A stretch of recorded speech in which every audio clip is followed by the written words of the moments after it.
Halo semuanya, kembali lagi di video tutorial AWS Cloud by CDT. Pada kesempatan kali ini, kita akan membahas tentang Amazon RDS. Jadi, apa sih RDS itu? RDS merupakan database relasional yang dimanage oleh AWS Cloud, yang mana dapat memudahkan kita dalam mengoperasikan dan menskalakannya.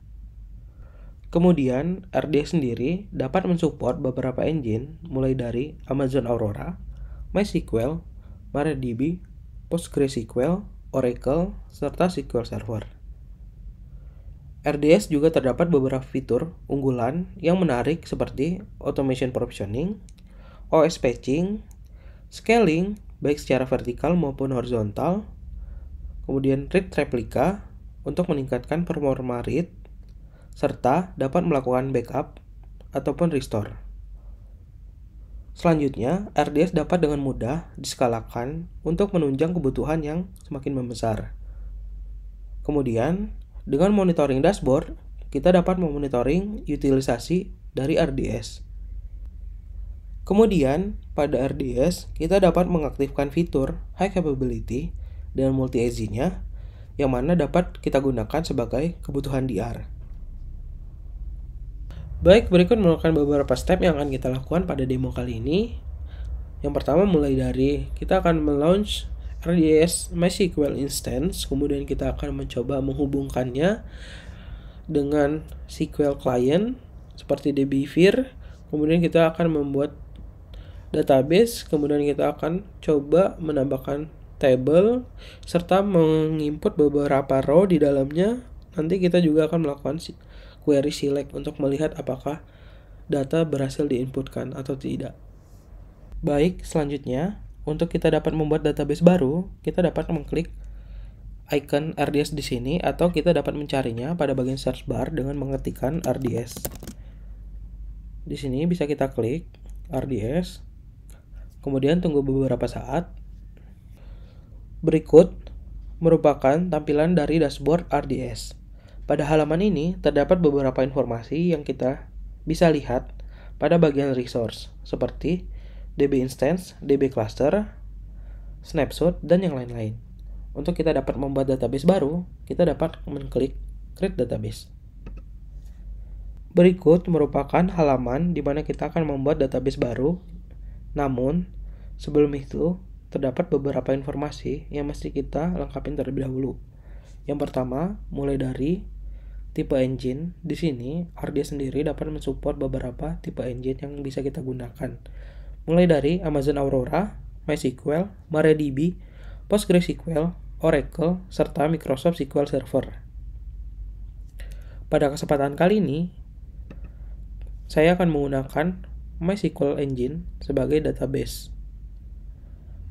Kemudian, pada bagian version, di sini, saya akan menggunakan default version yang telah direkomendasikan oleh AWS. Namun, jika ingin mengubahnya sesuai dengan kebutuhan, boleh saja.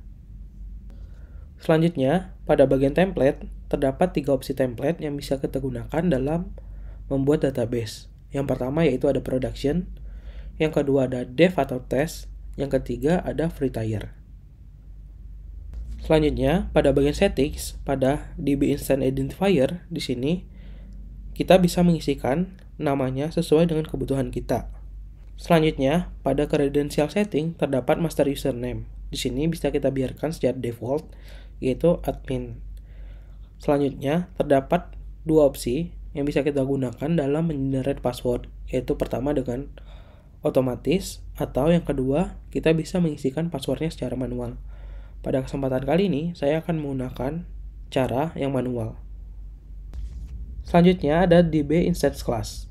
Di sini terdapat beberapa opsi yang bisa kita pilih untuk DB Instance Class. Yang pertama mulai dari Standard Class, yaitu untuk M Class. Kemudian ada Memory Optimize, itu untuk R dan X Class. Kemudian Burstable Class, yaitu untuk T Class. Untuk DB Instance, di sini kita dapat menyesuaikan dengan kebutuhan kita terkait berapa vCPU yang kita butuhkan serta berapa memori yang kita butuhkan. Pada kesempatan kali ini, saya akan menggunakan T-class atau bertabel class untuk database instance, yaitu dengan db t3 micro. Baik, selanjutnya ada storage. Pada bagian storage, kita dapat memilih beberapa tipe storage yang kita inginkan, mulai dari GP2, I/O, serta magnetic. Pada kesempatan kali ini, saya akan memilih GP2. Kemudian, untuk alokasi storage, RDS sendiri memiliki batas minimum yaitu sebesar 20 GB. Kemudian, selanjutnya ada storage auto-scaling. Storage auto-scaling sendiri merupakan fitur yang sangat menarik. Jadi, ketika kita mengaktifkannya, maka akan memprovide dynamic scaling support untuk database storage. Jadi, ketika memakaikan storage mendekati 20 GB, maka secara otomatis akan di-scalingkan oleh AWS tanpa kita melakukan apapun. Di sini juga, kita dapat menentukan threshold maksimum, misalkan 100 GB untuk 1 TB storage. Ini akan sangat berguna, di mana kita hanya perlu tahu bahwa proses akan otomatis akan diskalakan ketika beban kerja meningkat. Selanjutnya, pada availability dan reliability, terdapat dua opsi untuk multi-IZ deployment, yaitu dengan meng-create standby instance untuk provide data redundancy atau tidak meng-create instance-nya. Pada kesempatan kali ini, saya akan lanjut dengan tidak meng-create standby instance. Baik, selanjutnya ada connectivity. Pada connectivity ini terdapat pilihan di mana kita dapat memilih VPC yang kita inginkan. Pada kesempatan kali ini saya akan lanjut dengan default VPC yang berada di Jakarta. Terkait subnet group, di sini saya pilih default VPC. Kemudian terkait public access, di sini saya memilih yes karena kita akan langsung direct mengkoneksikan database kita melalui jaringan publik. Namun secara best practice, database tidak akan bisa diakses oleh publik. Kemudian selanjutnya untuk VPC security group, di sini saya akan meng-create baru dengan nama security group RDS demo. Kemudian selanjutnya untuk additional database port, secara default port MySQL yaitu 3306. Namun kita juga bisa mengcustomnya di sini. Kemudian selanjutnya ada additional configuration. Di sini terdapat beberapa poin yang mesti kita isikan, mulai dari database option. Pada bagian initial database name, di sini ketika kita tidak mengisikannya, maka RDS tidak akan meng-create database baru. Di sini saya akan mencoba meng-create database baru, yaitu dengan nama demo db. Kemudian terkait DB parameter group dan option group, biarkan secara default. Kemudian untuk IAM DB authentication, di sini jika kita mengenable-nya, maka ketika kita login ke RDS, kita harus menggunakan IAM kredensial. Untuk membuat simple, pada kesempatan kali ini, di sini saya bakal enable. Untuk proses authentication hanya menggunakan password saja. Kemudian pada backup, di sini kita dapat mengenable automation backup. Kemudian terkait backup retention, terdapat beberapa pilihan mulai dari 0 hingga 35 hari. Kemudian terkait backup window, di sini kita juga dapat memilih kapan waktu dimulai serta berapa durasinya. Di sini saya akan memilih dengan no reference untuk pada demo kali ini. Terkait encryption, di sini kita bisa menggunakan default KMS atau kita juga bisa menggunakan customer managed key. Selanjutnya terkait monitoring, di sini kita dapat memonitoring log mulai dari log seperti audit, error log, general log, slow query log, yang dimana semua log ini akan di-store pada CloudWatch logs. Kemudian kita juga bisa mengenable handset monitoring log ini, di mana ketika kita mengenable-nya, kita akan mendapatkan metrik yang lebih rinci lagi dari RDS database. Selanjutnya ada maintenance. Untuk maintenance kita bisa mengenable-nya untuk auto miner version upgrade. Kemudian terkait maintain Windows, sama seperti sebelumnya, kita juga bisa memilihnya kapan waktu dimulai, di hari apa, kemudian durationnya. Di sini saya akan memilih no reference juga. Kemudian pada deletion protection di sini kita akan menceklisnya, karena untuk menghindari terjadinya penghapusan database secara tidak sengaja. Selanjutnya, untuk meng-create database RDS baru, kita bisa lanjut dengan mengklik create database. Baik, proses pembuatan RDS sedang berjalan, di mana kita dapat menunggu sekitar 5-10 menit sampai status dari database ini available. Baik, selanjutnya bisa kita lihat di sini bahwa database demo telah berhasil di-create, yaitu dengan status available. Di sini bisa kita klik langsung untuk mendapatkan beberapa informasi di dalamnya.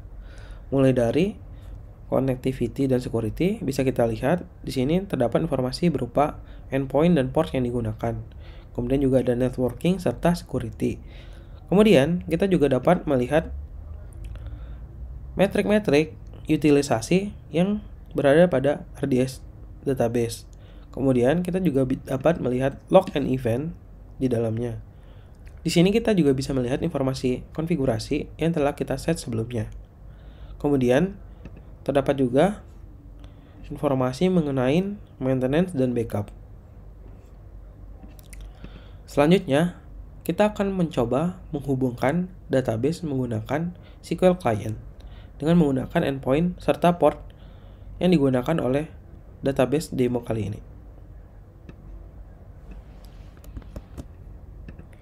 Baik, pada kesempatan kali ini, kita akan coba menghubungkan database dengan menggunakan dbVir sebagai SQL Client. Di sini bisa kita klik, kemudian kita pilih MySQL untuk engine-nya, kemudian kita bisa pilih Next. Kemudian pada bagian server, terkait server host, di sini bisa kita isikan terkait endpoint dari database RDS kita.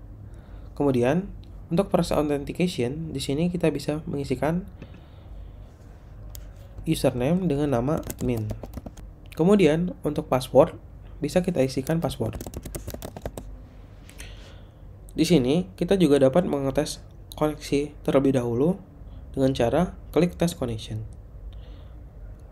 Baik, bahwa kita telah berhasil melakukan koneksi ke database. Selanjutnya, kita bisa mengklik finish. Bisa kita lihat di sini bahwa database RDS telah membuat database baru dengan nama DemoDB, seperti yang telah kita definisikan sebelumnya. Selanjutnya, di sini saya akan melakukan demo bagaimana kita untuk meng-create sebuah table dan menginsert beberapa row di dalamnya. Setelah kita juga akan melihat apakah data tersebut telah terisi dengan benar atau tidak. Baik, selanjutnya di sini kita bisa untuk melakukan percobaan dengan melakukan seperti meng-create table dan menginsert beberapa row di dalamnya, serta terakhir nanti kita juga bisa melihat apakah data berhasil diinput atau tidak. Baik, di sini kita bisa klik kanan, kemudian pilih SQL Editor, kemudian Open SQL Console. Baik, di sini saya telah menyiapkan query untuk kita execute, untuk kita dapat membuat table baru, yaitu dengan nama partner, serta terdapat beberapa kolom di dalamnya, seperti company name, address, dan city.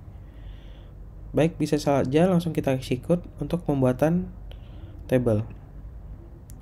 Baik, di sini table telah berhasil dibikin. Dapat kita lihat pada bagian kiri bahwa tabel partner telah berhasil dibikin. Baik, selanjutnya di sini kita dapat menginsertkan beberapa row di dalam tabel yang telah kita bikin dengan cara melakukan query insert. Di sini bisa kita copy terlebih dahulu untuk query-nya. Kemudian kita kembali lagi ke konsol untuk menginputkan data yang kita inginkan.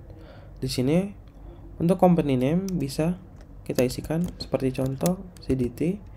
Kemudian untuk address itu di Jalan Gatsu. Kemudian untuk city bisa kita isikan misalnya Jakarta. Baik. Di sini selanjutnya bisa kita execute untuk menginsertkan data pada table partner. Baik, di sini data berhasil di input. Baik, selanjutnya kita dapat melakukan view data. Bisa kita klik kanan di sini. Kemudian kita klik view data. Baik, di sini data telah berhasil diinputkan. Baik, di sini kita telah berhasil untuk proses pembuatan tabel baru. Kemudian kita berhasil menginputkan beberapa row di dalamnya, serta kita juga telah melihat bahwa data berhasil diinputkan. Maka dari itu, untuk proses pembuatan database baru RDS telah berhasil kita lakukan. Kalau begitu, terima kasih bagi teman-teman yang telah memperhatikan video ini dari awal hingga akhir. Jangan lupa di-subscribe agar teman-teman tidak ketinggalan informasi terkait video tutorial AWS lainnya. Terima kasih, bye-bye.